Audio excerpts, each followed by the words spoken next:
evening, everyone, and thanks for tuning in to the Arguably Later in the Evening of the Present 24 Hours show. I'm your host, Valerie Lynn, and tonight, arguably later in the evening of the present 24 hours, we are welcoming a very special guest. You know her as one of the notable feminists of the 18th century, author of The Vindication of the Rights of Women and Other Works, and mother of Mary Shelley, otherwise known as the author of Frankenstein. Please welcome Mary Wollstonecraft. Hello! Hello, Valerie. Good evening. Thank you. Thank you very much. I'm quite honoured to be here on the show tonight. Yes, well, you mean arguably later in the present 24 hours. Yes, of course. I'm especially flattered considering the lengths you took to bring me here. Well, you know, Jesus and your daughter Mary made bringing people back from the dead look easy, so... Now, speaking of your daughter, how is she? Well, I wouldn't know. I died after giving birth to her. Oh, where's that noise coming from? Okay. Well, alas, I'm afraid life has, like the nature of men, treated her less kindly and left her. Well, whoa. I mean, that's kind of a shot below the belt for every man, if I've ever heard one. Tell us more of how you really feel, Mary. Well, as you know, I have some pretty strong feelings about the rights of women and men. Well, I'll say, V for vindication, more like V for vendetta against all men. That's not exactly true. I have you know that I wrote Vindication of the Rights of Men as a rebuttal against that pompous jerk Edmund Burke, and his reflections on the revolution in France. I wrote about my firm belief that all are born equal, regardless of birth status. I advocated the rights of men without bias on my own gender. I quote myself when I say, inequality of rank must ever impede the growth of virtue by vitiating the mind that submits all domineers, that is ever employed to procure nourishment for the body or amusement for the mind. Well, okay then, Miss Wollstonecraft. Care to come back to the 21st century and explain what you just said to us at home? Absolutely. Instead of being born with different rights, property, etc., these distinctions should rather be earned through education, access to which should be equally available to everyone.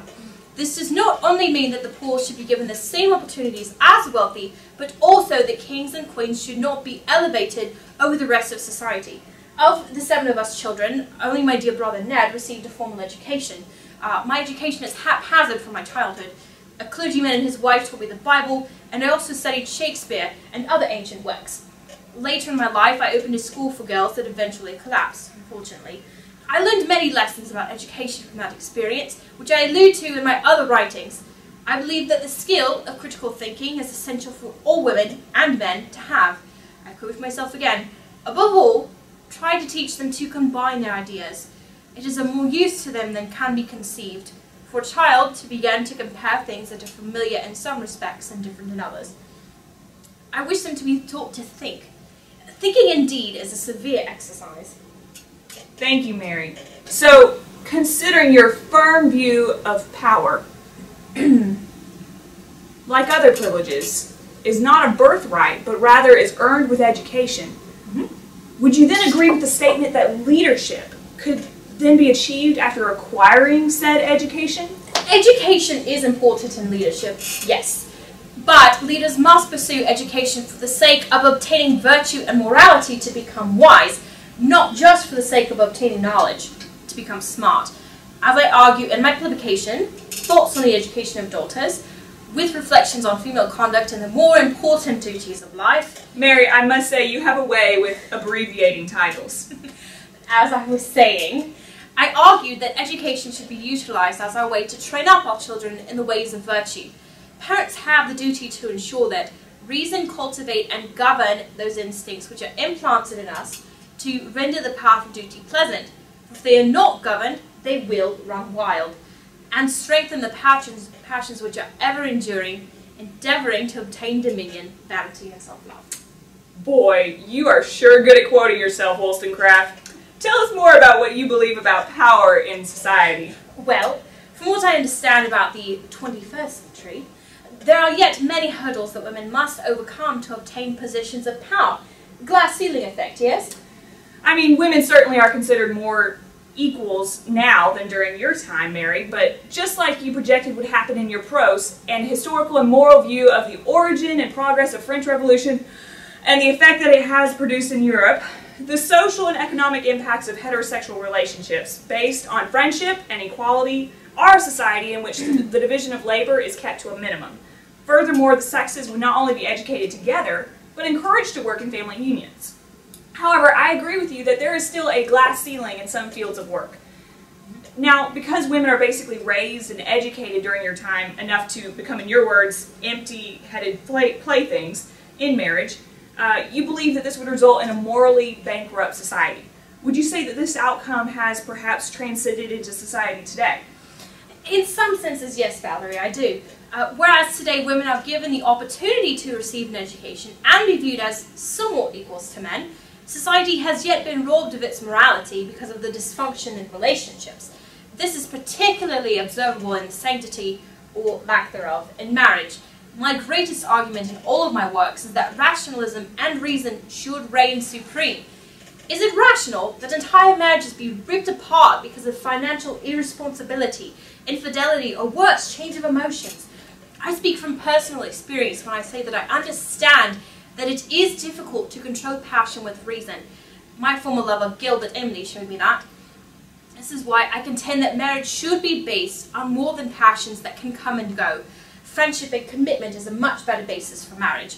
Is it rational for women to work hard to earn an education and obtain well-respected careers and yet still obsess over their appearance just as women did in my century? Yes.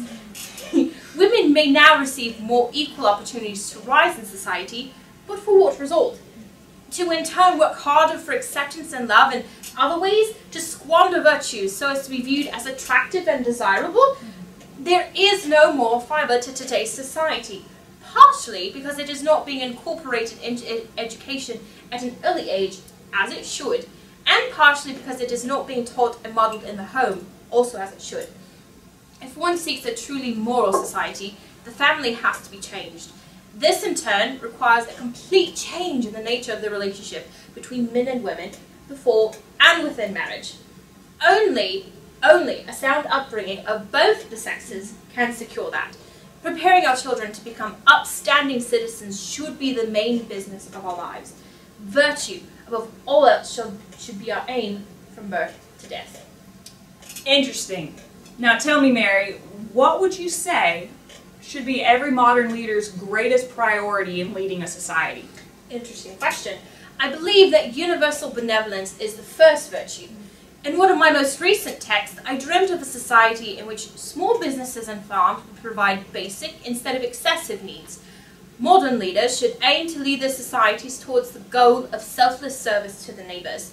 I express many of my views in my vindications of the rights of men.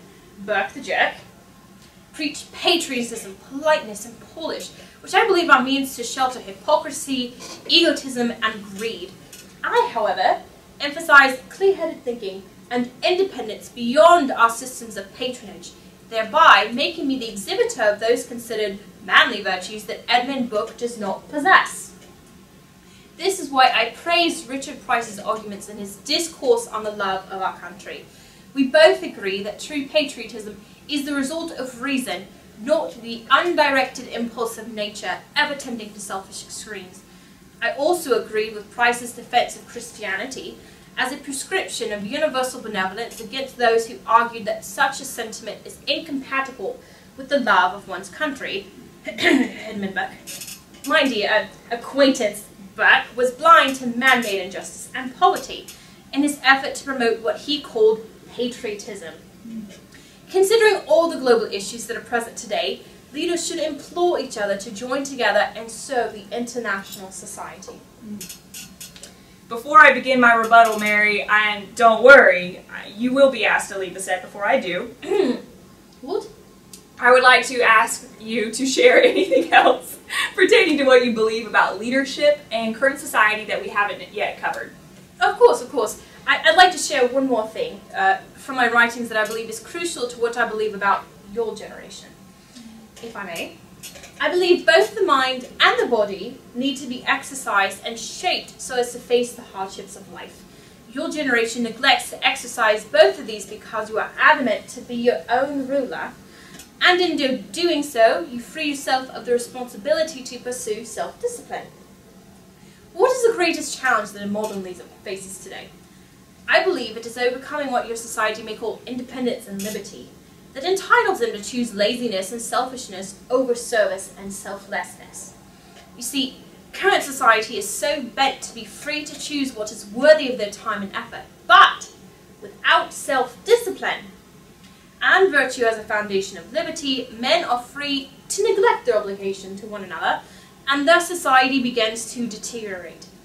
In my vindication of the rights of women, I did not simply clamour for rights. I emphasised that rights entail duties, but no one can be expected to perform duties whose rights are not respected first. Your generation does not respect each other's rights because you lack discipline and decency, if I may be so bold. No wonder no one is upholding their social duties. It is a vicious cycle that will only be fixed when young men and women are taught virtues at an early age, virtues and morals that make way for the righteous choice for one's freedom, that is, slavery to serving one another. Wow, Wollstonecraft. That's some heavy artillery you just unloaded. Before I forget to thank our sponsors for tonight's, arguably later in the evening of the present 24 hours show. Ladies and gentlemen, please put your hands together for Stanford's online encyclopedia of philosophy! We can't do what we do without our sponsors. Valerie, you do realise that you tease me for my lengthy titles, and yet... Mary, what can I say? It's hard to be a stand-apart talk show host these days. What with Jimmy Fallon taking over every late night and tonight show there's ever been. Jimmy.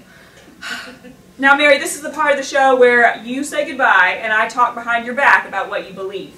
Say goodbye, Mary. Goodbye. See you in heaven, I suppose. So, hip hip cheerio. Bye, Mary. That was Mary Wollstonecraft, everyone, 18th century English feminist and egalitarian, enemy of the monarch, military, and marriage as another form of legal prostitution.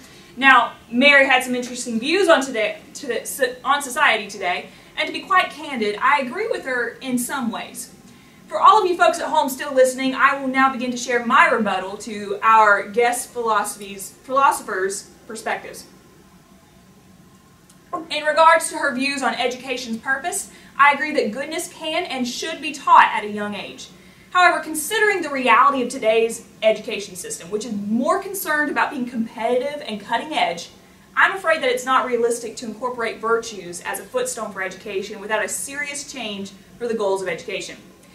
Now, concerning the roles that parents play in the moral foundations of their children, I am equally disturbed and agree with Mary that parents today are not taking responsibility for their children's moral development as they should. I also agree with Mary that it is partly due to the lost holiness of marriage. But whereas Mary says that it is both education's and parents' job to train children in virtuous living, I believe that it is better served for parents to take full ownership of this responsibility. Ideally, would it be wonderful for teachers to be able to fit in lessons on righteousness in between math and world history? Or better yet, for teachers to integrate moral lessons into their subjects?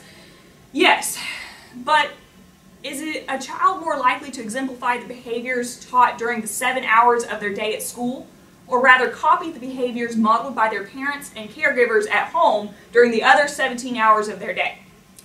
I believe societal focus should be first given to restoring the sacredness of the home and family, and then moral correction will flow into other areas of civilization. Secondly, in regards to Mary's statements about women and rationalism, I think that she speaks from her perspective of women during her time not being prepared for their duties as social beings and imprisoned in a web of false expectations. Unfortunately, I believe that does not just apply to women today. Men today are also guilty of allowing their self-worth to come from materialism, appearance, and prestige. Rational thinking is rare among today's men and women, even though women are regarded as the less rational gender.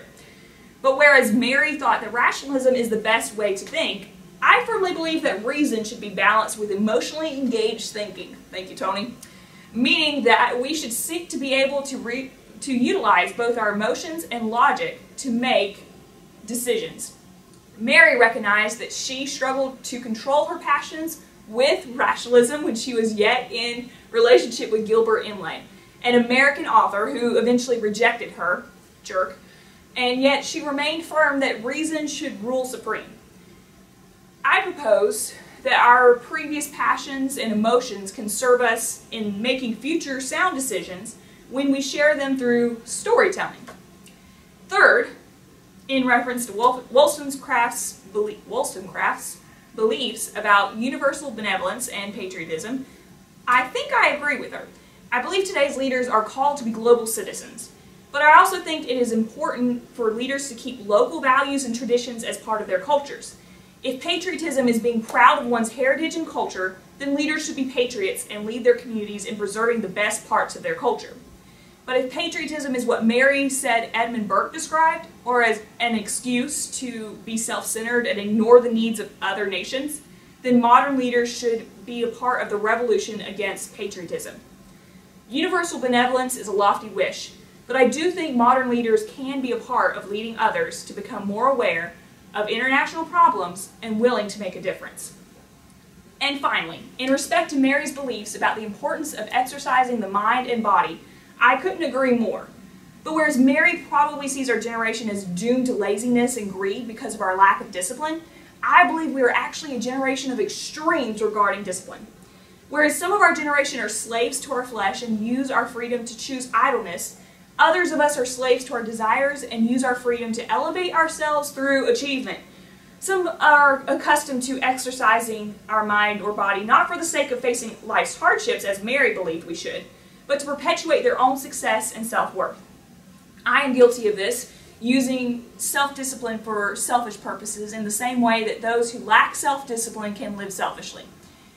Wollstonecraft thought that exercising and shaping our minds and bodies would be the key to unlocking our ability to combat life's problems together. I think this is only true if we are willing to accept a universal view and adopt a generous outlook with our use of freedom. Well, that's all we have for an arguably later in the evening of the present 24 hours. Thank you so much, everyone at home, and have a great night.